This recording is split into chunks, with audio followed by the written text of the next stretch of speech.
Hello friends, മിയാനി കിച്ചൻ്റെ പുതിയൊരു വീഡിയോയിലേക്ക് എല്ലാവർക്കും സ്വാഗതം. കുറേ സാധനങ്ങളൊക്കെ എടുത്തു വെച്ചിട്ടുണ്ട്.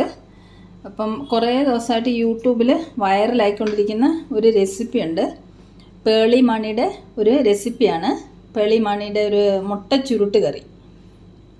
അപ്പോൾ അത് കുറേ നാളായിട്ട് വീഡിയോ യൂട്യൂബിൽ കിടന്ന് വൈറലായിക്കൊണ്ടിരിക്കുകയാണ്. അപ്പം നല്ല ടേസ്റ്റാണെന്ന് തോന്നുന്നു കണ്ടിട്ട്. അപ്പം നമുക്കും അതുപോലൊരു മുട്ട ചുരുട്ട് കറി ഉണ്ടാക്കി നോക്കാം. ഞാനിവിടെ ഒരു 3 മുട്ടയാണ് എടുത്ത് വെച്ചിരിക്കുന്നത് തയ്യാറാക്കാൻ വേണ്ടി. ഇപ്പം നമ്മൾ ഈ നോർമൽ മുട്ടക്കറിയൊക്കെ വെക്കുമ്പോൾ 3 മുട്ട കൊണ്ട് കറി വെച്ചാൽ 3 പേർക്കല്ലേ കഴിക്കാൻ പറ്റുള്ളൂ. അപ്പോൾ ഈ മുട്ട ചുരുട്ട് കറി എന്ന് പറയുന്നത് നമ്മളൊരു 3 മുട്ട കൊണ്ടൊക്കെ കറി വെച്ചാൽ 5-6 പേർക്കൊക്കെ കഴിക്കാനുള്ള കറി ഉണ്ടാവും അതിൽ. അപ്പം നമുക്കും അതൊന്ന് ട്രൈ ചെയ്ത് നോക്കാം, എവിടെ വരെ എത്തുമെന്ന് നോക്കാം എന്തായാലും. അപ്പോൾ അതിന് ആദ്യമായിട്ട് വേണ്ടത് കുറച്ച് പരിപ്പ്, ഒരു 1/2 കപ്പ് പരിപ്പ് എടുത്തിട്ടുണ്ട്. ഒരു തുവരപ്പരിപ്പാണ്. അത് കഴുകി എല്ലാം വൃത്തിയാക്കി കുക്കറിൽ വേകാൻ ആവശ്യത്തിനുള്ള വെള്ളം ഒഴിച്ച് കുറച്ച് മഞ്ഞൾപ്പൊടിയും ഉപ്പും ചേർത്തിട്ടുണ്ട്. അപ്പോൾ അതിലേക്ക് നമുക്ക് ഒരു സവാള, ഒരു തക്കാളി അരിഞ്ഞു വെച്ചത് ഇട്ട് കൊടുക്കാം. ഇതിനി നമുക്ക് നല്ലതുപോലെ ഈ പരിപ്പ് വേവിച്ച് കൊണ്ടുവരാം. ആദ്യം നമ്മൾ പരിപ്പ് കുക്കറിൽ വേവാൻ വെച്ചിട്ടുണ്ട്. അടുത്ത സ്റ്റെപ്പ് നമുക്ക് മസാല തയ്യാറാക്കാം. ഇതിന് വേണ്ടിയിട്ട് ഞാൻ ഒരു കഷ്ണം കറുവപ്പട്ട, ഒരു 4 ഗ്രാമ്പൂ, കുറച്ച് കസ്കസ്, പെരിഞ്ജീരകം 1 സ്പൂണ്, 5 അല്ലി വെളുത്തുള്ളി, ഒരു ചെറിയ കഷ്ണം ഇഞ്ചി അരിഞ്ഞത്, ഒരു 10 ചെറിയുള്ളി, ഇത്രയും സാധനങ്ങൾ എടുത്തിട്ടുണ്ട്. ഇത് നമുക്ക് ഞാൻ ചീനിച്ചട്ടി അടുപ്പത്ത് വെച്ച് എണ്ണ ചൂടായി നമുക്കിതിലേക്ക് ഇട്ട് കൊടുക്കാം.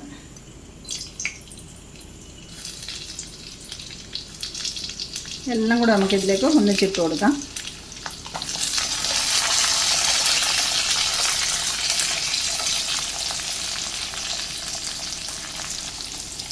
നമുക്കിതെല്ലാം കൂടെ ഒന്ന് ഇളക്കി കൊടുക്കാം.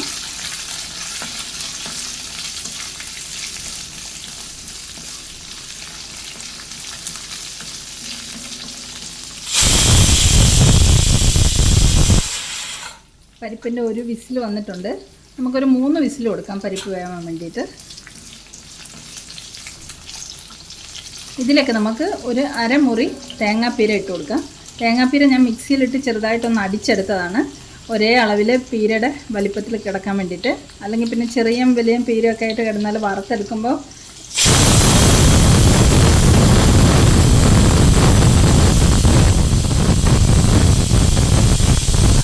രണ്ടാമത്തെ വിസിലും പോയി. അപ്പോൾ ഇതുപോലെ തേങ്ങാപ്പീര ഒന്ന് മിക്സിയുടെ ജാറിലിട്ട് അടിച്ചെടുക്കുകയാണെങ്കിൽ നമുക്ക് വറുത്തെടുക്കാൻ എളുപ്പമായിരിക്കും. അപ്പോൾ ഇത് നമുക്ക് ഇതിലേക്ക് ഇട്ട് കൊടുക്കാം. ഇനി നമുക്ക് ഈ തേങ്ങ ലോ ഫ്ലെയിമിൽ ഇളക്കി ഒരു ബ്രൗൺ നിറമാകുന്നവരെ വറുത്തെടുക്കണം. അപ്പോൾ ഇതിന് പൊടികളൊക്കെ ചേർക്കാനുണ്ട്. തേങ്ങ നല്ലതുപോലെ മൂത്ത് വന്നതിന് ശേഷം നമുക്ക് പൊടികളൊക്കെ ചേർത്ത് കൊടുക്കാം. അപ്പോൾ തേങ്ങ വറുത്തെടുക്കാൻ കുറച്ച് ടൈം എടുക്കും. നമുക്ക് പതുക്കെ ഇത് വറുത്ത് കൊണ്ടുവരാം. അപ്പോൾ നമ്മുടെ പരിപ്പ് വെന്തു, തേങ്ങ വറക്കാൻ വേണ്ടിയിട്ട് അടുപ്പത്തിരിക്കുന്നു.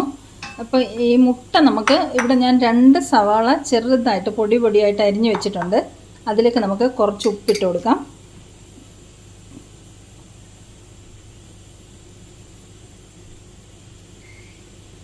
ഒരു 1/4 സ്പൂണോളം ഉപ്പിടുന്നുണ്ട്. അത് നമുക്ക് ഇളക്കി മിക്സ് ചെയ്ത് കൊടുക്കാം. നമ്മൾ മുട്ടയൊക്കെ വറക്കാൻ വേണ്ടി ഉള്ളിയിലേക്ക് മുട്ട പൊട്ടിച്ചൊഴിക്കുന്നതിന് മുമ്പ് തന്നെ ഉപ്പിട്ടിട്ട് ഉള്ളിയുടെ കൂടെ മിക്സ് ചെയ്യണം. നമ്മൾ മുട്ട പൊട്ടിച്ചൊഴിച്ചിട്ട് മുട്ടയിലേക്ക് ഉപ്പിട്ടാൽ മുട്ടയിൽ ഏതെങ്കിലും ഒരു സ്ഥലത്ത് തന്നെ ഉപ്പ് പറ്റി പിടിച്ചിരുന്നിട്ട് അത് ശരിക്കും മിക്സ് ആവാതെ എല്ലാ സ്ഥലത്തും ഒരുപോലെ ഉപ്പ് മിക്സ് ആവാതെ വരും. അതുകൊണ്ട് നമ്മൾ ഓംലെറ്റൊക്കെ ഉണ്ടാക്കുമ്പോഴൊക്കെ ഉള്ളിക്കകത്തോട്ട് ഉപ്പിട്ടിട്ട് ആദ്യം ഇതുപോലെ മിക്സ് ചെയ്തെടുക്കണം. അതിന് ശേഷം വേണം മുട്ട പൊട്ടിച്ചൊഴിച്ച് മിക്സ് ചെയ്യാൻ വേണ്ടിയിട്ട്. ഇനി നമുക്ക് ഈ മുട്ട 3 ഇതിലേക്ക് പൊട്ടിച്ചൊഴിക്കാം.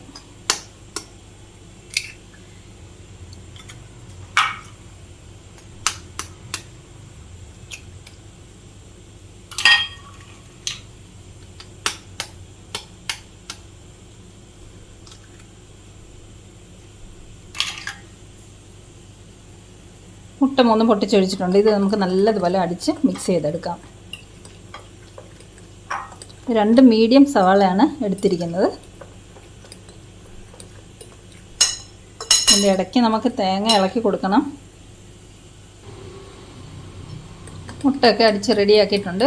ഇത് ഇവിടെ ഇരിക്കട്ടെ. നമുക്കിനി തേങ്ങ എന്തായെന്ന് നോക്കാം. തേങ്ങ ഒന്നും ആയില്ല, ഇനി കുറേ സമയം കൂടെ എടുക്കും ഇത് മൂത്ത് വരാൻ വേണ്ടിയിട്ട്. നമുക്കിത് ലോ ഫ്ലെയിമിൽ പതുക്കെ പതുക്കെ ഇളക്കി മൂപ്പിച്ച് ബ്രൗൺ നിറാക്കി കൊണ്ടുവരാം.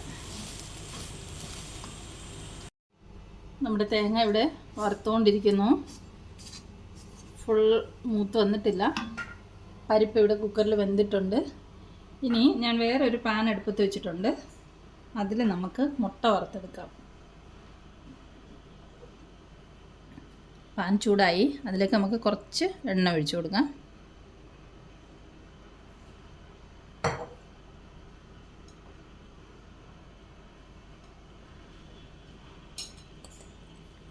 എണ്ണ ചൂടായിട്ടുണ്ട്. നമുക്കിതിലേക്ക് ഇതിൽ നിന്ന് ഈ ഉള്ളിൽ മിക്സ് ചെയ്ത് വെച്ചിരിക്കുന്ന മുട്ടയില്ലേ, അതിൽ നിന്ന് കുറച്ച് ഒഴിച്ചു കൊടുക്കാം. നമുക്ക് കനം കുറച്ച് വേണം ഇത് മുട്ട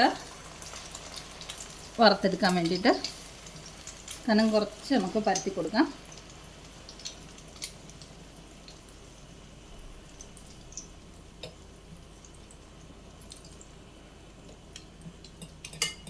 നമുക്ക് ലോ ഫ്ലെയിമിൽ വെച്ചിട്ട് ഇത് വേവിച്ചെടുക്കാം.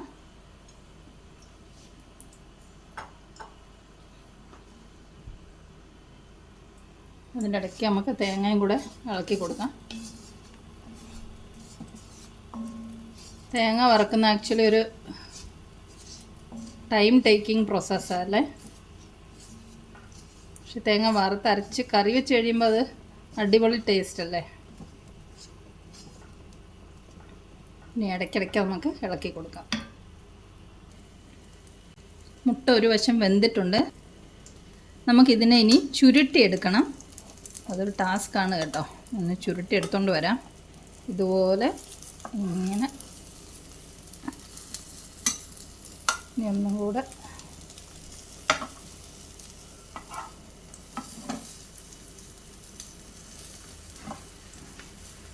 ഞാൻ ഒരു ചട്ടകം കൂടെ എടുത്തിട്ട് വരട്ടെ. ഒരു ചട്ടകം കൊണ്ട് ബുദ്ധിമുട്ട്. ഇത് കണ്ടോ, ഞാൻ 2 ചട്ടകമൊക്കെ ഉപയോഗിച്ച് ഇതിനെ ചുരുട്ടി എടുത്തിട്ടുണ്ട്. കുറച്ച് ബ്രൗൺ കളർ കൂടിപ്പോയോ എന്നൊരു സംശയം. അടുത്തന്നെ നമുക്ക് കുറച്ചും കൂടെ ബ്രൗൺ കളർ ആകുന്നതിന് മുമ്പ് ചുരുട്ടിയെടുക്കാം. ഇതിനെ ഇനി ഇതുപോലെ മുറിച്ചെടുക്കണം. 4 പീസായിട്ട് മുറിക്കുന്നു.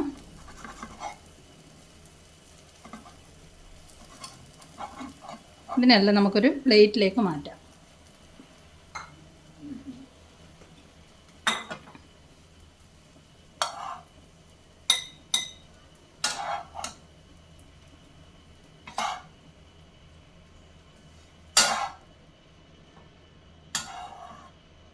ഇനി നമുക്ക് അടുത്തതും ഇതുപോലെ ഓരോന്ന് തയ്യാറാക്കിയെടുക്കാം.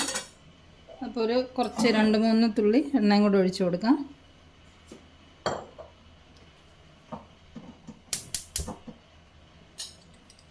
കുറച്ചും കൂടെ ഇതുപോലെ അടുത്തതും ഒഴിച്ചു കൊടുക്കാം. നല്ലതുപോലെ പരത്തി കൊടുക്കാം. കനം കുറച്ച് വേണം പരത്തിയെടുക്കാൻ വേണ്ടിയിട്ട്.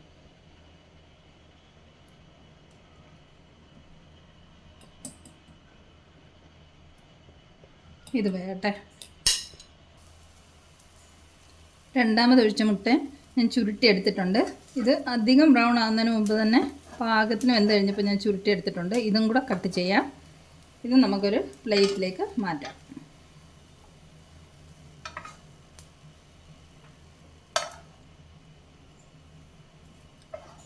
ഇനി നമുക്ക് മൂന്നാമത്തേതും ഒഴിച്ചു കൊടുക്കാം. കുറച്ച് എണ്ണ ഒഴിച്ചു കൊടുത്തിട്ട് മൂന്നാമത്തേതും കൂടെ ഒഴിച്ചു കൊടുക്കാം. മൂന്നാമത്തെ മുട്ടയും റെഡി ആയിട്ടുണ്ട്. അതും നമുക്ക് കോരി മാറ്റിയിട്ട് ഇനി ഒന്നും കൂടെ ഉണ്ട്. ലാസ്റ്റ് ഒന്നും കൂടെ ഒഴിച്ചു കൊടുക്കാനുണ്ട്. അതും കൂടെ നമുക്ക് ഒഴിച്ചു കൊടുക്കാം.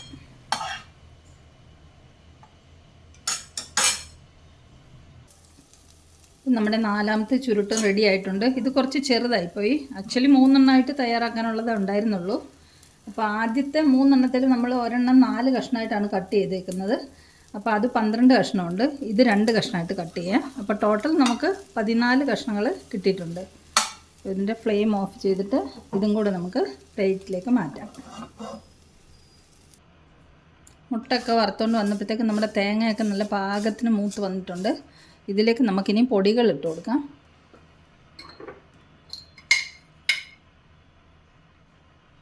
കുറച്ച് മഞ്ഞൾപ്പൊടി ഇടുന്നുണ്ട്. ഞാനൊരു 3 സ്പൂണ് കാശ്മീരി ചില്ലി പൗഡർ ഇട്ട് കൊടുക്കുന്നുണ്ട്. ക്വാണ്ടിറ്റി കുറച്ച് കൂടുതലുണ്ടല്ലോ, നമ്മൾ പച്ചമുളകൊന്നും ഇതിൽ ആഡ് ചെയ്യുന്നില്ലല്ലോ. അപ്പോൾ മുളക് പൊടി ഇട്ടു. ഇനി നമുക്ക് കുറച്ച് മല്ലിപ്പൊടി ഇട്ട് കൊടുക്കാം. മല്ലിപ്പൊടി ഞാൻ 2 സ്പൂൺ നിറയെ മല്ലിപ്പൊടി ഇട്ട് കൊടുക്കുന്നുണ്ട്. ചെറിയ സ്പൂണാണ്. ഇനി ഇത് നമുക്കൊരു 1 മിനിറ്റിന് ഇളക്കിയിട്ട് ഫ്ലെയിം ഓഫ് ചെയ്യാം. അല്ലെങ്കിൽ പൊടികളൊക്കെ കരിഞ്ഞു പോകും. ആ തേങ്ങയുടെ ചൂടിൽ തന്നെ കിടന്നിട്ട് ആ പൊടികളൊക്കെ നല്ലതുപോലെ മൂത്ത് വരും.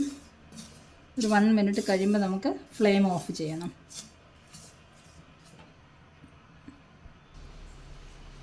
പൊടികളൊക്കെ ഇട്ടിട്ട് ഒരു 1.5 മിനിറ്റ് ആയിട്ടുണ്ട്. നമുക്കിനി ഫ്ലെയിം ഓഫ് ചെയ്യാം. പൊടികളും തേങ്ങയും എല്ലാം നല്ലതുപോലെ നല്ല ബ്രൗൺ കളറായിട്ട് വന്നിട്ടുണ്ട്. ഇനി നമുക്കിത് തണുത്തതിന് ശേഷം അരച്ചെടുക്കണം. അപ്പോൾ ഇതിവിടെ നമുക്ക് തണുക്കാൻ വെക്കാം. നമ്മുടെ തേങ്ങയൊക്കെ തണുത്തിട്ടുണ്ട്. തേങ്ങ വറുത്തത് ഇത് നമുക്കൊരു മിക്സിയുടെ ജാറിലേക്ക് ഇട്ടിട്ട് അരച്ചെടുക്കാം.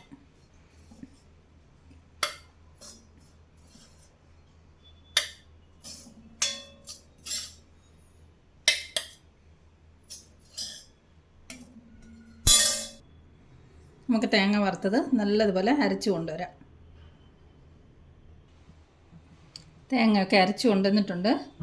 ഇനി നമുക്ക് ആ മുട്ട വറുത്തെടുത്ത ആ പാനിലേക്ക് തന്നെ ഈ വേവിച്ച് വെച്ചിരിക്കുന്ന പരിപ്പും തക്കാളിയും ഉള്ളിയെല്ലാം കൂടെ വേവിച്ച് വെച്ചിട്ടില്ലേ, അത് ഒഴിച്ചു കൊടുക്കാം. പരിപ്പിലേക്ക് നമുക്ക് അരപ്പ് ചേർത്ത് കൊടുക്കാം. നല്ലതുപോലെ മിക്സ് ചെയ്യാം.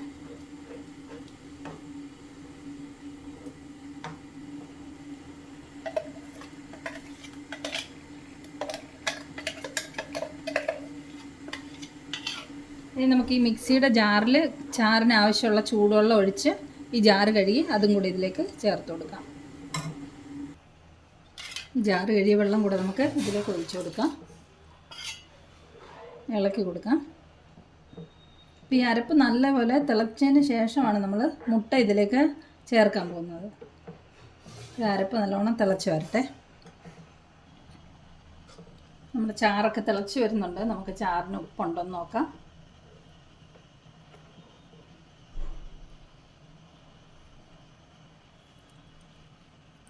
ഉപ്പ് കുറവാണ്. നമുക്ക് ചാറിന് ആവശ്യത്തിനുള്ള കുറച്ചും കൂടി ഉപ്പ് ചേർത്ത് കൊടുക്കാം. മുട്ടയ്ക്ക് നമ്മൾ ഓൾറെഡി ഉപ്പ് ചേർത്താണ് വറുത്തിരിക്കുന്നത്. അപ്പം ചാറിന് കുറച്ചും കൂടി ഉപ്പ് ചേർത്ത് കൊടുത്തിട്ടുണ്ട്.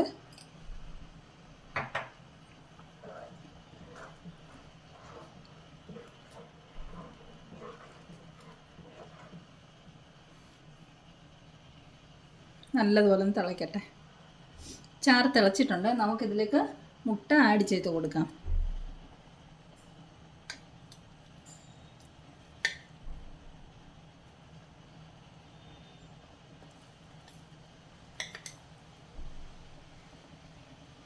നല്ല കുറുകിയ ഗ്രേവിയാണ്.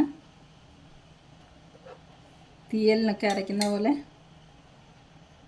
മുട്ടയെല്ലാം നമുക്കിതിൽ ആഡ് ചെയ്ത് കൊടുത്തിട്ട് ഒന്നും കൂടെ നല്ലതുപോലെ തിളപ്പിച്ചെടുക്കണം.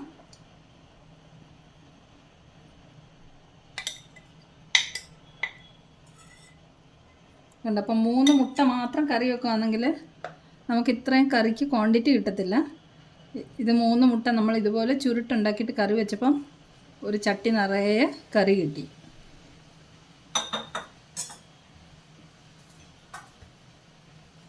ഞാൻ ഇതിനകത്തേക്ക് കുറച്ച് കറിവേപ്പിലയും കുറച്ച് മല്ലിയിലയും കൂടെ ഇട്ട് കൊടുക്കുന്നുണ്ട്, ഒരു മണത്തിനൊക്കെ വേണ്ടിയിട്ട്. പേളി മണിയുടെ റെസിപ്പിയിൽ കറിവേപ്പിലയും മല്ലിയിലയും ഒന്നും ഇട്ടിട്ടില്ല. ഞാൻ കുറച്ച് കറിവേപ്പില മല്ലിയില ആഡ് ചെയ്ത് കൊടുക്കുന്നുണ്ട്. നമ്മളിപ്പം പരിപ്പ് തനിയെ കറി വെച്ചാലും മല്ലിയില ഇടും, അതിൽ മുട്ട ഉണ്ടാക്കുന്നതിലായാലും മല്ലിയില ഇടും. അപ്പം പരിപ്പ് മുട്ടയും കൂടെ വെക്കുന്നതിൽ മല്ലിയില ഇടുന്നതുകൊണ്ട് കുഴപ്പമൊന്നുമില്ല. നമുക്ക് കുറച്ച് മല്ലിയിലയും കറിവേപ്പിലയും ആഡ് ചെയ്തിട്ടുണ്ട്. ഇതിനി നല്ലതുപോലെ ഒന്ന് തിളയ്ക്കട്ടെ. കറി നല്ലതുപോലെ തിളച്ചിട്ടുണ്ട്. നമുക്കിനി ഫ്ലെയിം ഓഫ് ചെയ്യാം. മുട്ട ചുരുട്ട് കറി റെഡി ആയിട്ടുണ്ട്. നല്ല ടേസ്റ്റ് ഉണ്ട് കേട്ടോ. കാണുന്ന പോലെ തന്നെ നല്ല ടേസ്റ്റി ഒരു കറിയാണ്. അപ്പോൾ ചോറിൻ്റെ കൂടാണ് ഏറ്റവും നല്ല കോമ്പിനേഷൻ. ചപ്പാത്തിയുടെ കൂടെ ഒക്കെ കഴിക്കാം, പക്ഷേ ചോറിൻ്റെ കൂടാണ് ഏറ്റവും നല്ലത് ഇത് കഴിക്കാൻ. അപ്പോൾ നമുക്ക് ചൂട് ചോറ്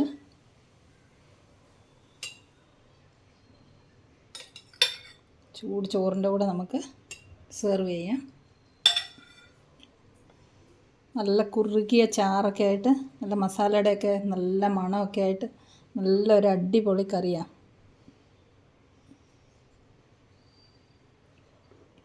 കുറച്ച് ചാറും കൂടെ ഒഴിക്കാം. പിന്നെ ഇതിൻ്റെ കൂടെ കോവയ്ക്ക അച്ചാറും കൂടെ വെക്കാം. ഇത് ഞാൻ 2 ദിവസം മുമ്പ് ഉണ്ടാക്കിയ അച്ചാറാണ്. അടിപൊളി ചോറും മുട്ട ചുരുട്ട് കറിയും. അപ്പോൾ എന്തായാലും താങ്ക്സ് ടു പേളിമാണി, നല്ലൊരു റെസിപ്പിയാണ് തന്നത്. അപ്പോൾ ഇന്നത്തെ വീഡിയോ ഇത്രയേ ഉള്ളൂ. റെസിപ്പി ഇഷ്ടമായെങ്കിൽ എല്ലാവരും ട്രൈ ചെയ്ത് നോക്കണം. നല്ലൊരു ബെസ്റ്റ് ഒരു ടേസ്റ്റി റെസിപ്പിയാണ്. എല്ലാവരും ഒന്ന് ട്രൈ ചെയ്ത് നോക്കണം. അപ്പം thanks for watching the video. ഇനി മറ്റൊരു റെസിപ്പിയുമായിട്ട് നമുക്ക് അടുത്ത വീഡിയോയിൽ കാണാം. ബൈ.